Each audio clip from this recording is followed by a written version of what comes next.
I joined the Army so that I could make my family proud. I found out my mom had breast cancer right before I left for basic training. She had just found out I was joining, actually, and told me that she was going to wait to get her double mastectomy until after she could see me graduate from basic training. When I graduated from boot camp, it was probably the best feeling.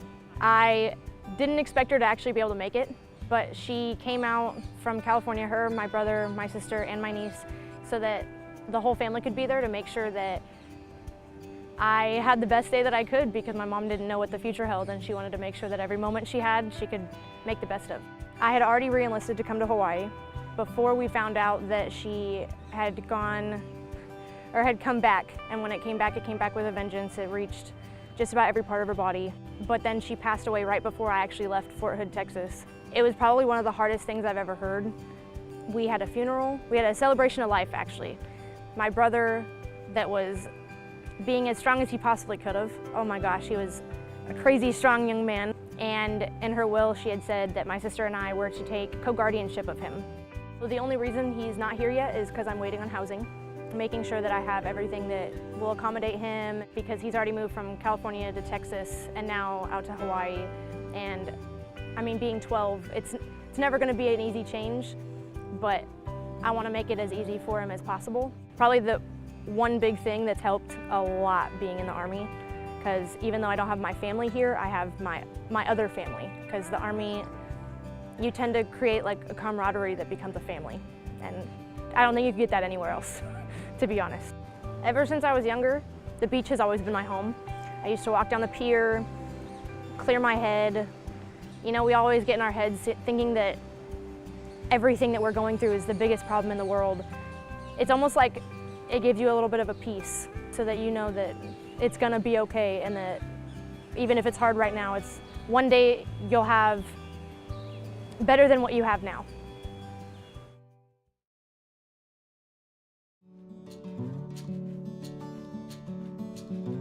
I joined the Marines. I just wanted to be able to become disciplined, well-mannered, and be able to carry myself in a professional manner. So I figured if I'm going to join any military branch, the best branch that could possibly do that to me would be Marine Corps boot camp. So I don't think I thought about the challenges and hardships of, you know, dual active military spouses. The most challenging thing that we faced as dual military family, I would say, is just being apart from the kids, you know, sending them home so that they could, you know, spend time with my parents and the wife's parents. The constant rotation, so it's either I'm out the door or she's out the door, and then with having the children, trying to weigh everything and still meet enough to accomplish the Marine Corps' mission. I think that that's the most challenging piece of it all. Us reuniting is one thing, but having the ability to reunite with your children, I think, is like the happiest feeling. The challenges being an active duty Marine, wife and mother, honestly I believe it's just being away from my kids.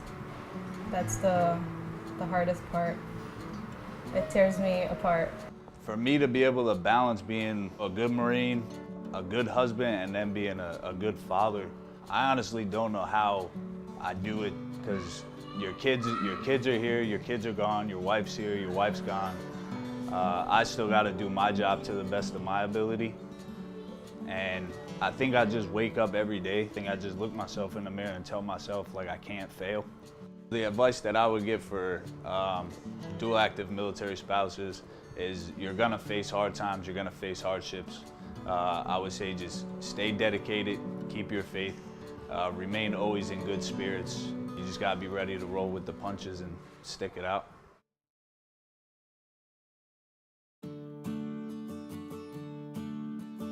I remember I came to the States in February 1st, 2011.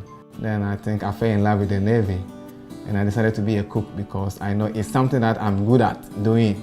I still enjoy it, and then it's taking me far in the military. How do you go about your duty, your daily duties? How do you take your job serious? Depends on you, the person. When I reported on the ship at Yokosuka, Japan, I didn't joke with my job. I took my job seriously. the whole command saw me to be an outstanding sailor. Military life have been challenging for me, especially when I was stationed in Japan. As I said, I was there, and then my wife was at New York. She didn't know anybody in the state. I have just rented an apartment for her, just by herself.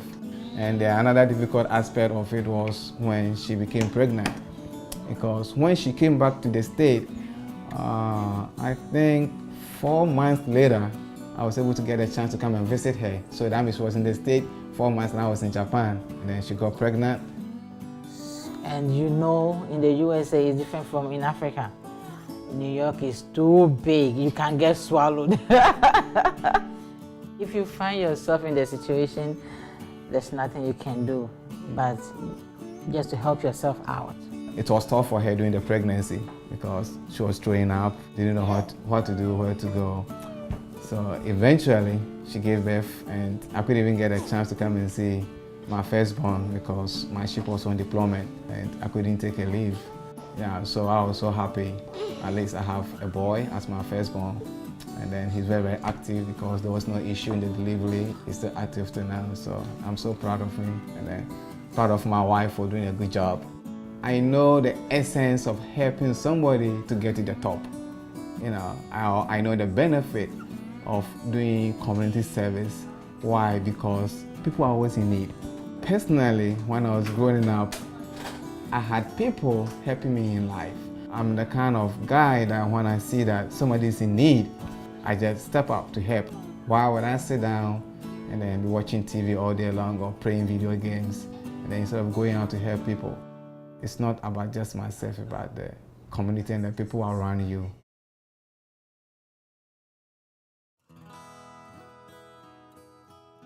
So I knew I wanted to join the Air Force kind of from a younger age. My father was in the Air Force for 11 years, so kind of following in his footsteps. Iris and I met while we were both stationed at Kadena Air Base in Okinawa, Japan.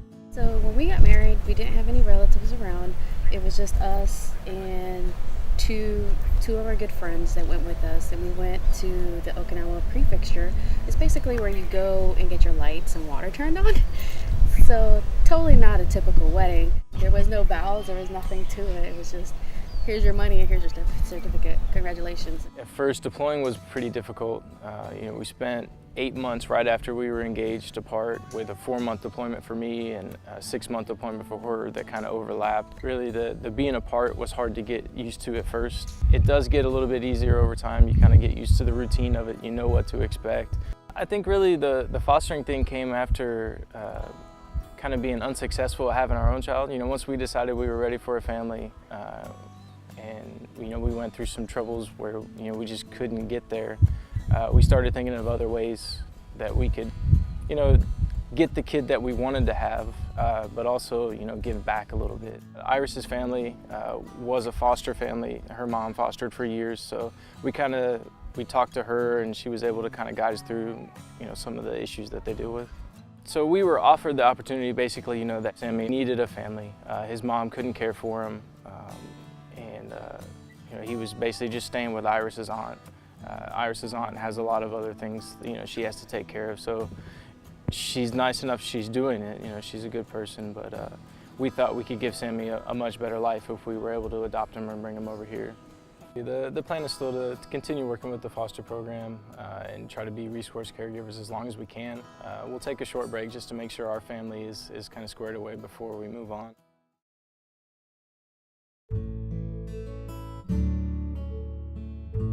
Honor, respect, devotion, and duty, as you know, is the Coast Guard's motto. That has shaped me to become an individual that I never thought I would ever become. Growing up in the north side of Houston, it's not really a favorable place to raise a child. Honestly, I'd probably be where my friends are now, either in jail for drug possession, for murder, not being a good member of society.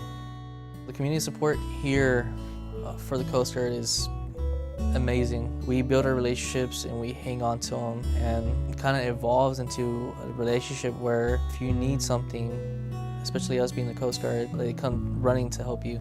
They know that we would bend over backwards for them. With this one here, I will say, it makes it easier to be away from home. This may be his first station, but this to me is like my first family here. The Coast Guard period, whether the Coast Guard's in Maui or not, but we do more with less. You never know what you can expect with the tourists, with the boats coming in and out, with the weather. It's kind of like the Wild Wild West. We do a lot of training and a lot of presentations to local schools on the Coast Guard and what their missions are. We also do the junior lifeguard training. We go out and take the kids out on the boats, and we have them swim, and we PT with them and show them what the Coast Guard does, what our boat can do, and they have a blast. So it ranges up from elementary school kids to the elders that they definitely know what the Coast Guard does now. The Coast Guard definitely has a big presence here, not only mission-wise, but community-wise. Devotion to duty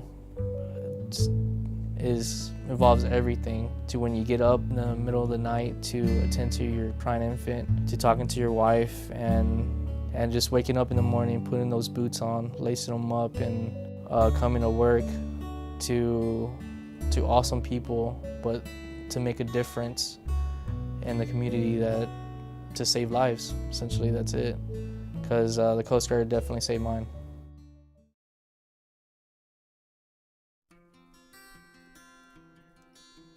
Well, I actually kind of fell into the boom operator career field. When I initially joined, it was to be an aircraft mechanic. The supervisor there saw the email for the boom operator position come open. I had no clue what a boom operator was. So he brought me here to the squadron, and I met a couple of the guys, and I was like, this seems super cool. Our primary mission is aerial in-flight refueling. Deploying, especially deployments for any families, and you can see it in everybody's face when you're gone. I mean, the initial you leave, and there's like this kind of shock. Like I remember my last deployment, just my wife and kids, they all dropped me off, and as I walked away, I was kind of tearing up and trying to tell myself to like fight it and turn away, don't let the kids see you cry.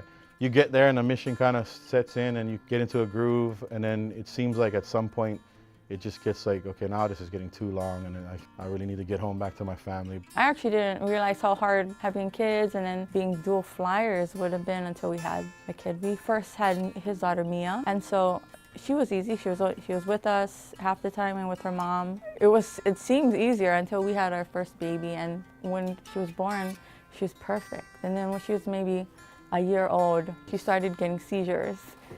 So our family readiness program was amazing. We had people, everyone helped us. He was deployed, so. I first kind of figured out that something was going on with her, and I was deployed, and she was calling me, and I'm like trying to focus on my mission out here, and now I'm like freaking out about my daughter, so. But everybody helped us, right? Like everybody, even his squadron, my squadron, everybody was so supportive.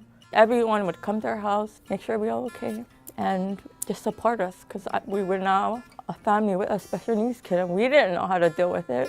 The first time a boy tried to make friends with Maya alone, amazing.